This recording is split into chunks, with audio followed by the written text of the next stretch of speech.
Sahan daw po ang paggalaw ng presyo po ng ilang produkto kasama po ang ilang pangunahing bilihin pagsapit ng Abril.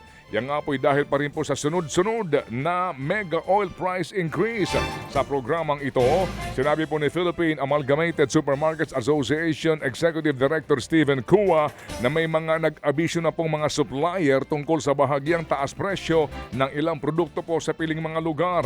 Dahil daw yan sa laki ng itinalon ng gastusing sa logistics o distribution o yung paghahatid po ng mga produkto sa iba't ibang mga pamilihan lalo na sa mga lalawigan. Unti-untiin din daw ho ng mga manufacturers ang paggalaw po ng presyo para hindi sila mahirapang mag-adjust oras na humupa na ang gulo sa gitnang silangan Sianawa. Ayaw nilang masyado malaki ang sipa at baka maiwanan sila ng kalaban at baka ang tao mag-shift to some other brand na hindi kanila. Kung matras ng US and Iran, the smoke clears, hindi naman kaagad, hindi naman automatic na magbabago ang kanilang strategy. No? Kasi kung bigla nag-stop ang conflict, paano na? Babalik nila sa dati? Yan po ang tinig ni Steven Cua, ang Executive Director po ng Philippine Amalgamated Supermarkets Association. Gusto na raw magtaas ng singil ng mga delivery trucks. Bugbog na raw kasi ang kanilang industriya dahil nga sa patuloy na pagsipa ng produktong o ng presyo ng produktong petrolyo. Ayon po sa Confederation of Truckers Association of the Philippines o CTAP, nauna na silang humirit ng 30% taas singil. Hindi pa man naaaprubahan, humirit ulit ang grupo ng dagdag na 20% taas singil. Bumagal daw kasi ang kanilang mga biyahe sa ngayon dahil hindi makabalik ang mga container sa port ng walang karga para sana masulit ang kanilang mga biyahe.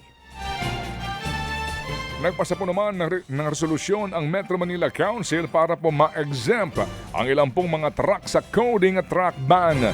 Dapat dito ma-exempt sa kotong.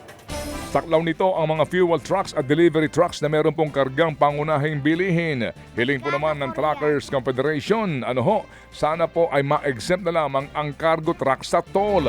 Sa programang ito, sinabi po ni CTAP President Mary Zapata na bagamat po malaking tulong nga rin po ang toll rebate, mas mapapadali daw naman ang pagpapatupad o pag-compute sa kanila pong gastusin kung tuluyan silang ma-exempt. Pagdating po naman sa pagpapatupad ng diskwento, nanawagan po ang grupo na sana nga ay malatag na mabuti ang tuntunin para dito. Kailangan maging maliwanag. Isang halimbawa, di ba, magdi-deliver. Palagay nga na hindi containerized cargo. May kargang itlog papuntang somewhere. Babalik, di wala ng karga. Ano ba yon? Entitled pa rin ba yon? So, yun yung mga bagay na dapat ma-explain kung paano ang magiging application. Ang tinig po ni Ma'am Mary Zapata, ang presidente ng Confederation of Truckers Association. Samantala, ibababa sa piso ang RoRo terminal fee ng mga sasakyang may kargang mga produktong agrikultura. Sa anunsyo nga po ng DOTR, kasama rito ang Class 3 vehicles, katulad ng light delivery trucks, mga van at pick-up, pati Class 4 vehicles, katulad ng malalaking truck na may dalang agricultural products. Ipatutupad po ito simula April 15. Paliwanag ni DOTR Secretary Giovanni Banoy Lopez, makatutulong ito para matiyak na maihahatid ang mga pagkain sa iba't ibang bahagi ng bansa at mapanatiling stable ang presyo ng mga produkto. Sa kabila po naman ng malaking problema ngayon sa supply po ng langis dahil po sa gera sa gitnang silangan na sinimulan po ni Donald Trump at ni Benjamin Netanyahu. Aminado po ang isang eksperto na hindi kaya ng pamahalaan na mag-imbak na maramihang krudo para maiwasan po sana ang shortage o anumang pong krisis. Ayon po sa Philippine Energy Research and Policy Institute Board member na si Attorney Jay Layog, walang sapat na storage facility po ang Pilipinas para nga mag-imbak ng petrolyo. Sa ngayon po'y umaas ang pamahalaan sa kapasidad ng mga oil company sa ating bansa. Pagdating nga po sa storage ng langis, yun nga lang, limitado lang din po ang kanilang kapasidad. Sa ngayon po, kailangan daw po makipag-usap ng pamahalaan sa mga oil company pagdating sa pag-iimbak ng mga iniaangkat na langis. Alam naman natin ang Downstream Deregulation Oil Act ay nasa pribadong sektor na. So yung pagbili natin ng supply, kailangan padaanin natin dun sa mga oil players, no? Kasi wala naman tayong kakayahan. So okay lang, pakaunti-kaunti ang pagbili, but on a mid-term basis, kailangan talaga maghanap tayo ng storage, no? Para maimbak mas malawak at mas madaming supply.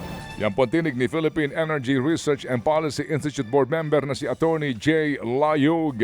Mga kapatid, para sa iba pang mga balita at impormasyon, sundan niyo po kami sa X, Instagram, Facebook at syempre sa TikTok, True Network PH. Mag-subscribe din po kayo sa aming YouTube channel, True Network. May website din po tayo, truenetwork.ph, at pwede nyo rin po kaming mapanood sa Channel 19 ng aming True FM TV. Lagi pa rin makinig sa radyo dito po sa 105.9 True FM dahil dito, laging true sa'yo, kapatid. Dito tayo sa totoo, tunay at